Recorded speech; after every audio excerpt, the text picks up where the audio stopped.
Mirage Dhungana bro, handsome bro, हाम्रो Gen Z bro, तपाईँ चाहिँ कस्तो मान्छे रहेछ भने तपाईँ हगिसके दैलो देखेवाला मान्छे के, सिधा भाषामा भन्दाखेरि है। जेनजी के हो त? जेनजीमा यस्तो आवेग किन छ? जेनजीले के गर्न खोज्दैछ भन्दाखेरि मैले चिनेको जेनजी तपाईँ हो। मलाई चाहिँ तपाईँ नै रहेछ जेनजीको लिडर। तपाईँले सबैलाई गाइड गरिरहेछ र गाइड गर्ने क्रममा तपाईँ यस्तो बौद्धिक मान्छे, यति राम्रा कुरा गर्ने, यति राम्रा विचार, यस्तो धेरै देशको बारेमा, राजनीति बारेमा नलेज भएको मान्छे। वाउ, नेपालमा यस्ता यस्ता जेनजी छन् भने देश चलाउन् जेनजीले भनेको मान्छे हो म।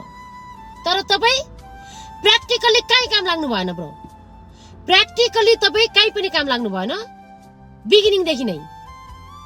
तपाईँले सबैलाई कन्ट्रोल गरे जस्तो देखियो, उचाले जस्तो देखियो, कस्ता राम्रा कुरा गर्नुभयो, जेनजी आन्दोलनको सबै कुराहरू योजना भयो। प्र्याक्टिकली तपाईँ त्यहाँ हुनु नथ्यो। तहस नहस भयो, सबै जल्यो, सबै मरे, मिराज ढुङ्गाना देखिएन।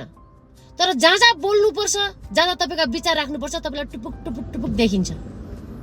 ओके, ल छोड्नुहोस् यी कुराहरू। मैले भन्न खोजेको के छ भने, जस्तै जब जेनजीले चेन्जेस खोजेको थियो, जेनजीले आफ्नो शासन हुनुपर्छ भनेर यो सबै त्याग भएको हो नि, यो बलिदान भएको हो नि, त्यस्तो थियो भने तपाईँ उठ्नु पर्थ्यो नि केपी बाको अगेन्स्टमा। कहाँ हराउनु भएको थियो? कहाँ दुलो पस्नु भएको थियो?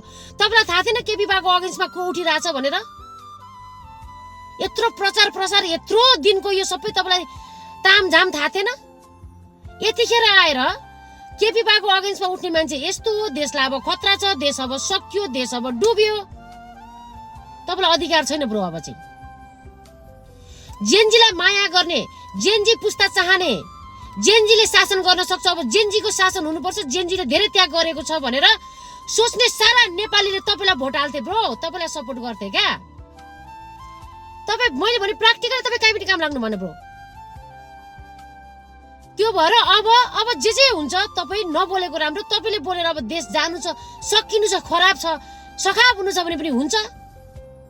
अब हाम्रो होपले, धेरै जनताको होपले, बालेन्द्र शाहले केही गरेर राम्रो भयो भने पनि त्यो पनि भगवान भरोसा ब्रो। राम्रो हुन्छ भने अब होप गर्न बाहेक केही पनि सकिँदैन। इट्स टु लेट क्या। तपाईँका गफ, तपाईँका कुरा अब चाहिँ तपाईँको लास्ट टाइमको इन्टरभ्यू हेर्दाखेरि मैले ताइनो तुइको लागेको तुकको कुरा लागेन क्या। साँच्चैकै देशको अवस्थाको बारेमा चिन्तित हुने मान्छेले प्र्याक्टिकल्ली देश अब सकिन्छ नि, देश अब बेच्छन् भन्ने मान्छेले आफै उठ्छ कि चुनावमा। तपाईँ उठ्न सक्नु पर्थ्यो नि, तपाईँ उठ्नु पर्थ्यो नि। सबैले जेनजी नै तपाईँ हो भनेर मानिराखेको थियो सारा नेपालीले। त तपाईँको क्यारेक्टर के हो मैले चाहिँ बुझ्न सकिनँ ब्रो। तपाईँ रियल के हो? तपाईँको योजना के हो? तपाईँ को हो? तपाईँले गर्न खोजेको के हो? तपाईँलाई केले रोकेको छ? तपाईँलाई केले छेकेको छ? अथवा तपाईँलाई आई डोन्ट नो ब्रो। तपाईँ एकदमै तपाईँको क्यारेक्टर बुझिन सक्नु छ। तर अब तपाईँको अबका यी कुराहरू चाहिँ खासै अब काम छैन। टु लेट भइसक्यो हाम्रो देशको लागि। होप के गरौँ भने, होपफुली यत्रो जनताले देखाएको माया, आश, सपोर्ट जुन एउटा छ नि बालेन्द्र शाह र रवि लामिछाने प्रति, त्यो चाहिँ प्र्याक्टिकली पनि उहाँहरूले त्यसलाई चाहिँ उहाँहरूको आशलाई राम्ररी पुरा गर्न सक्नुहोस् भनेर तपाईँ पनि होप गर्नुहोस्, हामी पनि त्यही होप गरिरहेछौँ। त्योभन्दा अब अरू गर्न केही पनि सकिँदैन। Thank you very much bro.